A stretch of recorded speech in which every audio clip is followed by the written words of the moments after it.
Hey guys, it's FIFA Rally here, and welcome to episode 85 of Let's FIFA 13, and we'll start this episode off by going into the final of the Gold Cup, and I come up against a pretty nice 3-5-2 side there with a lot of Premier League players and some French players in the side as well. We'll get the game started straight from kickoff. We'll find our way to Terap, and as you can see, he does jockey quite a bit, so I thought of taking the long shot instead, and I managed to pick up a corner, and straight from that, we'll cross it in, find Mbia, and a nice bicycle kick there to get me up 1-0 and the perfect start to the game. And then Terap once again on the ball, and he was on fire in this game. He will get a chance here in the start of the second half. First time McGeady spin, and it's a 2-0. And he will be the creator for the third goal as well. In some way, he will manage to pick me up a corner, and straight from that, we'll find Robinho to make it a 3-0. So looking very good in the final, but then he would get it back into the game. He'll get a goal here from a bad clearance by me, and it's a 3-1. And he will cross it in to find substituted Darren Ben to make it a 3-2. And I got a little bit worried there, but I managed to hold on to the lead for the remaining 7 minutes of the game. And that means I win the Gold Cup, and I can start over from the round of 16th. And that is what I do with the 3-5-2 side, and I actually forget to put on an attribution card on Elgerson. And that's something I'll speak a little bit about during this game, because the game had a lot of chances going back and forth. So instead of talking about all of those chances, I'll talk a little bit about the subject of attribution cards, because there's a lot of different opinions on it, and you might agree with me, you might be against me, and that is completely fine. So as I said on yesterday's episode, the reason why I wanted to test them out was to see if it could open up some possibilities for creating new squads, because when you told me that you could use a left wing back as a left mid, it opened up like I got a whole revelation of stuff you could do with squads, like putting Acevedo on the left mid, putting Dani Alves on the right mid, stuff like that. And that was like the thought behind trying out the attribution cards. Like, if you build a squad and you see this bad player, you have to put into your side to get the full chemistry, and you think, I won't build this squad because he doesn't fit in. And that was like my thought behind it, to try it out on Elgerson, see if he would become a better player, because I rarely play with the two strikers on top, because I always want to have as many 5-star players as well, and playing with a right forward and left forward gives a bit more better options that way, because I feel Elgerson isn't the best when you come up against the typical center backs, as I said on yesterday's episode. But then, as a lot of you guys comment, and you thought that the attribution cards were cheap, they were unfair to use, and some even thought they should be completely removed from the game. And I don't really have anything against the attribution cards, but then again, I haven't really used them that much, so like, I'm a bit neutral towards it. I think it's something that's in the game, and you can use it if you want to. And you know the reason why I'm using them, and like, my thoughts on the attribution cards is basically a little bit like a chemistry. A lot, like, most people go for full chemistry, at least those who have played the game for quite a while. They go for 99, 100 chemistry, maybe 97 if they want to have a specific player into the side. But people usually go for as much chemistry as they can.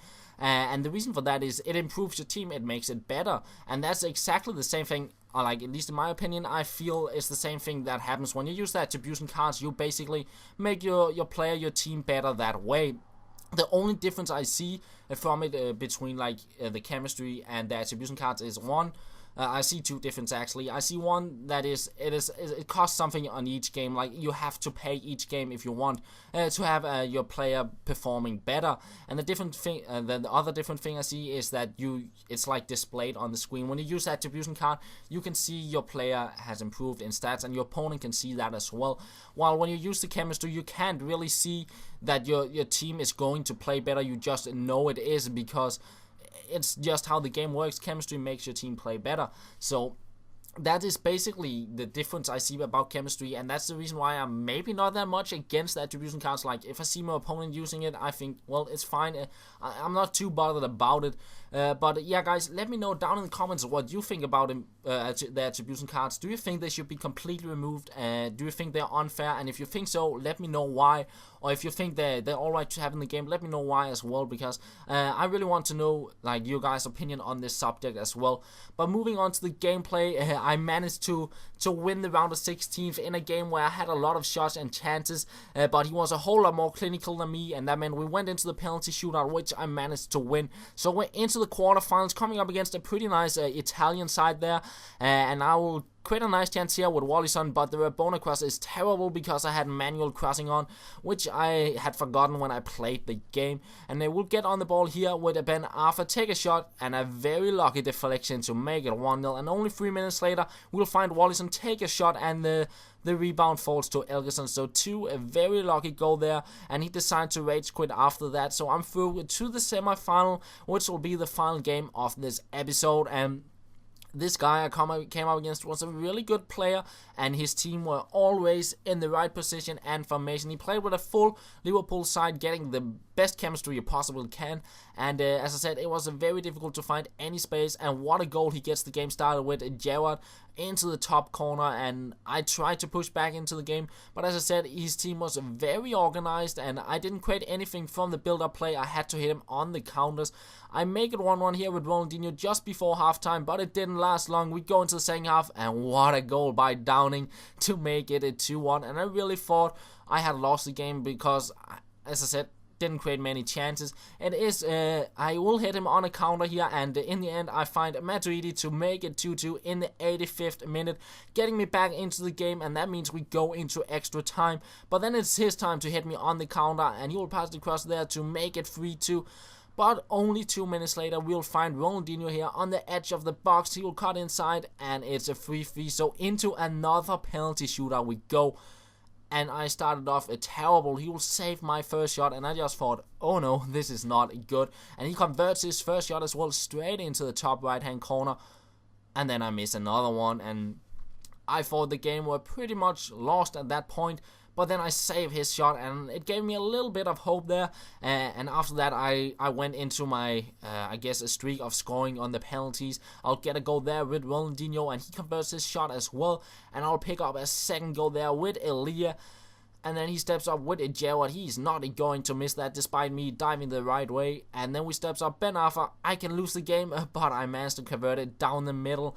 But he still have that 1-goal advantage, and he can win the game. But he shoots it wide, and I was very, very lucky there. He could have won the game. I stood in the middle, and if he hadn't shot it too far to the right, he had probably won the game.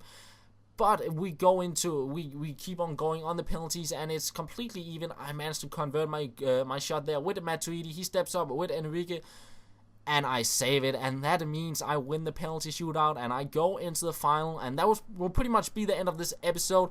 You'll just quickly see the match stats of this game. He dominated possession a whole lot. I had quite a few more shots on target. He had one shot more than me total. He took a lot of long shots in the game. But yeah, guys, that is how this game will end, and this episode will end. I hope you enjoyed it, and I will talk to you later.